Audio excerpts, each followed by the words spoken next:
ओम शांति। 1 अगस्त 2022। अभी पढ़ते हैं प्यारे प्यारे मीठे मीठे शिव बाबा की मुरली। मीठे बच्चे, बाप जो ज्ञान की मीठी मीठी बातें सुनाते हैं वह धारण करनी है। बहुत मीठा श्रीखंड बनकर रहना है। कभी लून पानी नहीं बनना है, कभी लून पानी नहीं होना है। प्रश्न: किस महामंत्र से तुम बच्चों को नई राजधानी का तिलक मिल जाता है?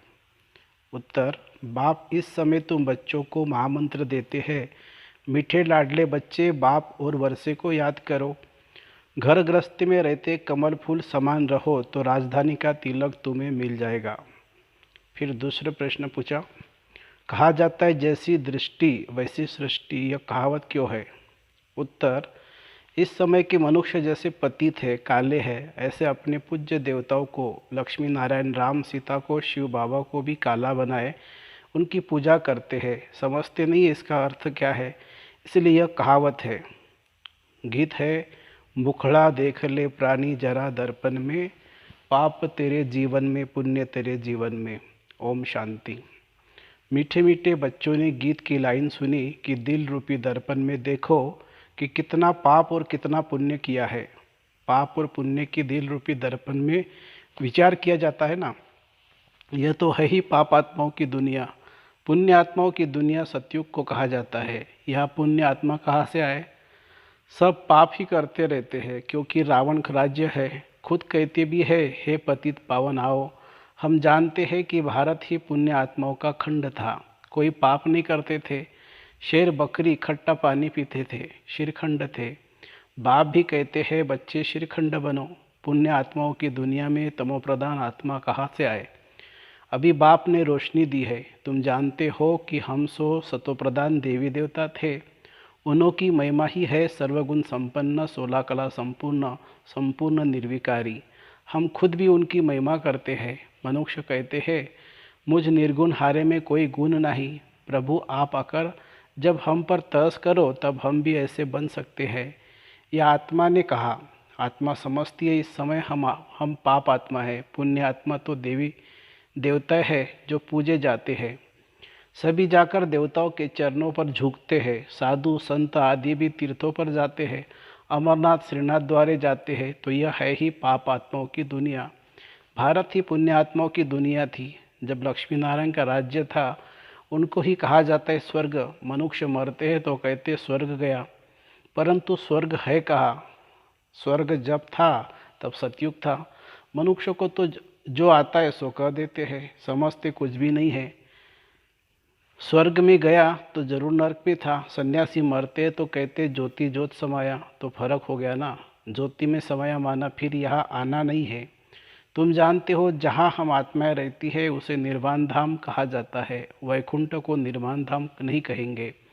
बच्चों को बहुत मीठी मीठी ज्ञान की बातें सुनाते हैं जो बहुत अच्छी रीति धारण करनी है। तुम जानते हो बाबा आए हैं हमको वैकुंठ का रास्ता बताने। बाप आए हैं राजयोग सिखलाने। पावन दुनिया का मार्ग बताए गाइड बन ले जाते हैं। बरोबर विनाश भी सामने खड़ा है। विनाश होता है पुरानी दुनिया का। पुरानी दुनिया में ही उपद्रव आदि होते हैं। तो बाबा कितना मीठी है, तो बाबा कितना मीठा है। अंधों की लाठी बनते हैं। मनुष्य तो घोर अंधियारे में धक्का खाते रहते हैं। गाया जाता है ब्रह्मा का दिन और ब्रह्मा की रात। ब्रह्मा तो यहाँ है ना। बाप आते ही है रात को दिन बनाने। अलपकाल है रात, आधा कल्प है रात, आधा कल्प है दिन। अभी तुमको मालूम हो गया है, वह तो समझते हैं कलयुग अर्जुन बच्चा है। कभी कभी कहते इस दुनिया का विनाश होना है, परंतु समझते कुछ भी नहीं है। आजकल तो मुश्किल घर बार छोड़ते हैं। कोई कारण हो गया तो घर से जाकर सन्यासी बन जाते हैं। बीच में गवर्नमेंट ने ऑर्डिनेंस निकाला था कि सन्यासियों को भी लाइसेंस होना चाहिए। ऐसे थोड़ी कि जो घर से रूठे और वह जाकर सन्यासी बने। मुफ्त में बहुत माल मिल जाते हैं, वह है हद का सन्यास। तुम्हारा है बेहद का सन्यास। इस समय सारी दुनिया पतित है, उनको फिर पावन बनाना एक पतित पावन बाप का ही काम है। सतयुग में पवित्र ग्रस्त धर्म था। लक्ष्मी नारायण की चित्र भी है। देवी देवताओं की महिमा गाते हैं ना। सर्वगुण संपन्न, 16 कला संपूर्ण, संपूर्ण निर्विकारी। उनका है हठ योग। कर्म संन्यास, लेकिन कर्म का संन्यास तो हो न सके। कर्म के बिना तो मनुष्य एक सेकंड भी रह नहीं सकता। कर्म संन्यास अक्षर ही रॉन्ग है। यह है कर्म योग, राजयोग। तुम सूर्यवंशी देवी देवता थे, तुम जान गए हो कि हमको 84 जन्म लेने पड़ते हैं। वर्ण भी गाए जाते हैं, ब्राह्मण वर्ण का भी किसी को पता नहीं है। बाप तुम बच्चों को महामंत्र देते हैं कि बाप और वर्षे को याद करते रहो तो तुमको राजधानी का तिलक मिल जाएगा। मीठे मीठे लाडले बच्चे घर गृहस्थ में रहते कमल फूल समान रहो। जितना प्यार से काम निकल सकता है उतना क्रोध से नहीं। बहुत मीठे बनो। बाप की याद में सदैव मुस्कुराते रहो। देवताओं के चित्र देखो कितने हर्षित रहते हैं।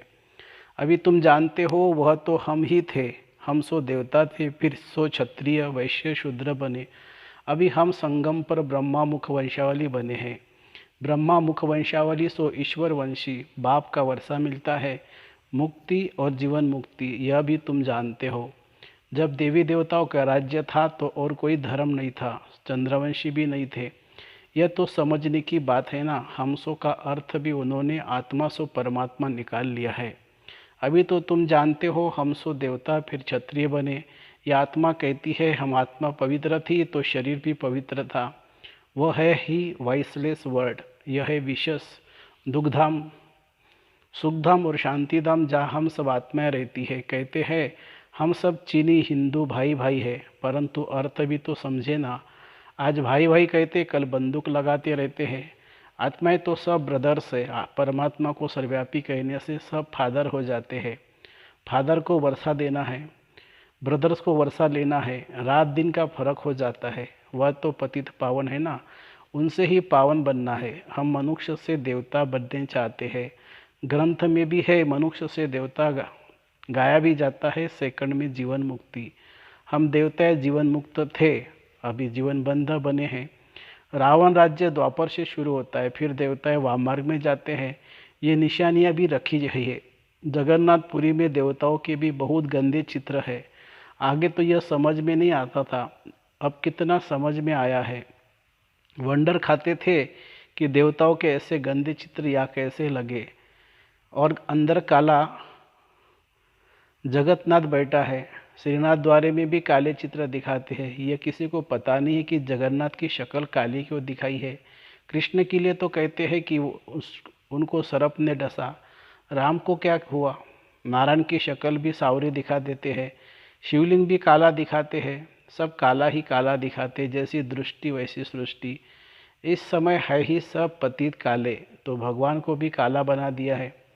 पहले पहले शिव की पूजा करते थे, हीरो का लिंग बनाते थे। अब वह सब चीज़ें गायब हो गई है। यह तो मोस्ट वैल्यूबल चीज़ें है। पुरानी चीज़ का मान कितना होता है? पूजा शुरू हुए 2500 वर्ष हुए तो इतने पुराने होंगे।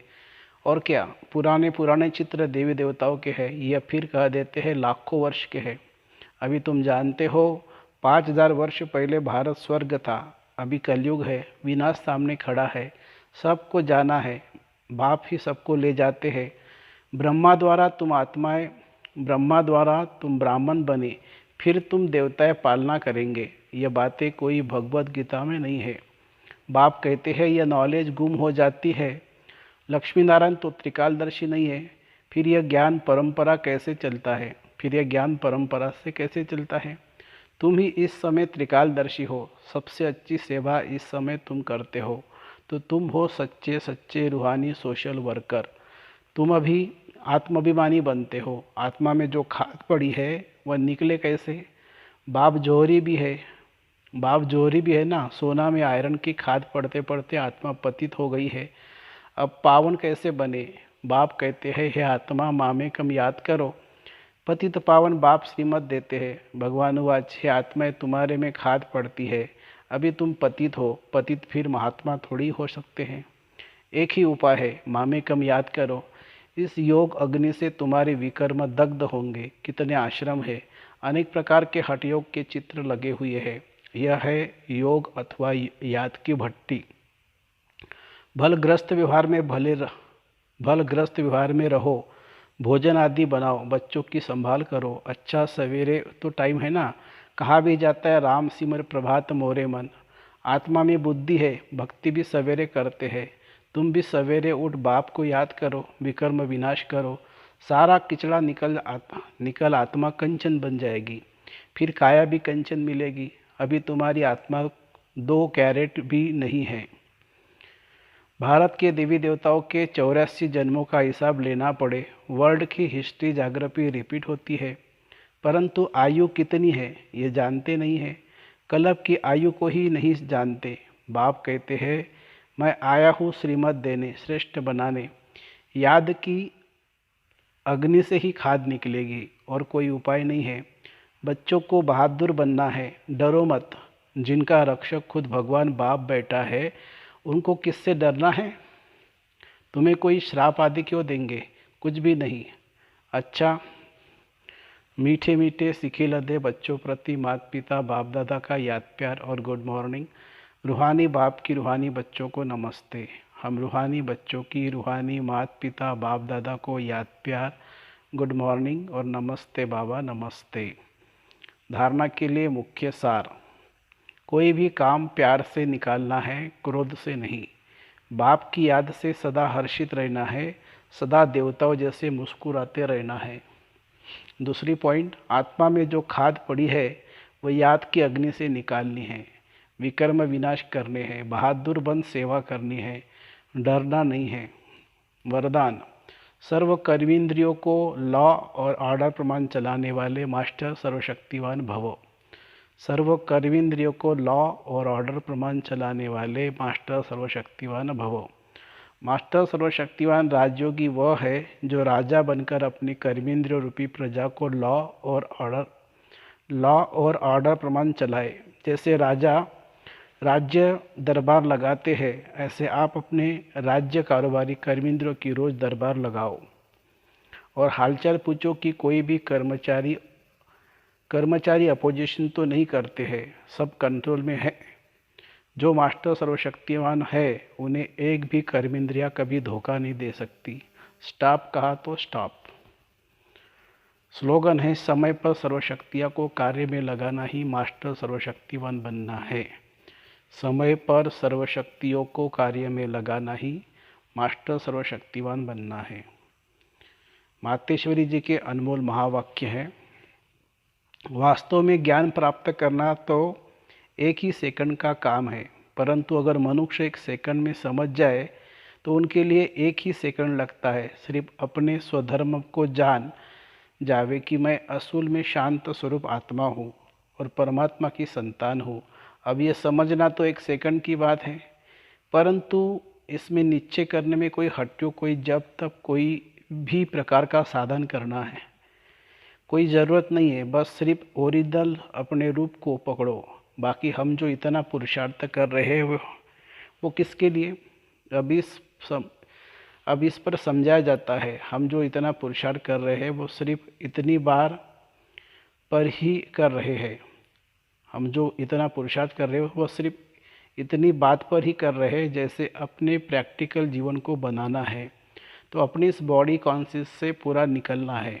असूल में सोल कॉन्शियस रूप में स्थित होने व इन दैवी गुणों को धारण करने में मेहनत अवश्य लगती है। इसमें हम हर समय हर कदम पर सावधान रहते हैं। अब जितना हम माया से सावधान रहेंगे तो बल कितनी भी घटनाएं सामने आएंगी मगर हमारा सामना नहीं कर सकेगी। माया सामना तब करती है जब हम अपने आप को विस्मृत करते हैं। अब यह जो मार्जिन है सिर्फ प्रैक्टिकल लाइफ बनाने की, बाकी ज्ञान तो सेकंड की बात है। यह अपना ईश्वरीय ज्ञान अपनी बुद्धि से नहीं निकाला हुआ है, न कोई अपनी समझ अथवा कल्पना है अथवा संकल्प है, परंतु यह ज्ञान सारी सृष्टि का जो रचता है उस द्वारा सुना हुआ ज्ञान है। और साथ साथ सुनकर अनुभव और विवेक में जो लाया जाता है वो प्रैक्टिकल आपको सुना रहे हैं। अगर अपने विवेक की बात होती तो सिर्फ अपने पास चलती, परंतु यह तो परमात्मा द्वारा सुन अपने विवेक से अनुभव से धारण करते हैं। जो बात धारण करते हैं वो जरूर जब विवेक और अनुभवी में आती है तब अपनी मानी जाती है। यह बात भी इन द्वारा हम जान चुके हैं। तो परमात्मा की रचना क्या है? परमात्मा क्या है? बाकी कोई अपने संकल्प की बात नहीं है, अगर होती तो अपने मन में उत्पन्न होती। इसलिए जो अपने को स्वयं परमात्मा द्वारा मुख्य धारणा योग्य पॉइंट मिली हुई है वो है मुख्य योग लगाना। परंतु योग के पहले ज्ञान चाहिए। योग करने के लिए पहले ज्ञान क्यों कहते हैं? पहले सोचना समझना और बाद में योग लगाना, हमेशा ऐसे कहा जाता है। पहले समझ चाहिए, नहीं तो उल्टा कर्म चलेगा। इसलिए पहले ज्ञान जरूरी है। ज्ञान एक उच्च स्टेज है जिसको जानने के लिए बुद्धि चाहिए, क्योंकि ऊंचे ते ऊंचे परमात्मा हमको पढ़ा रहे हैं। अच्छा, ओम शांति। Thank you Baba, thank you, शुक्रिया बाबा, शुक्रिया।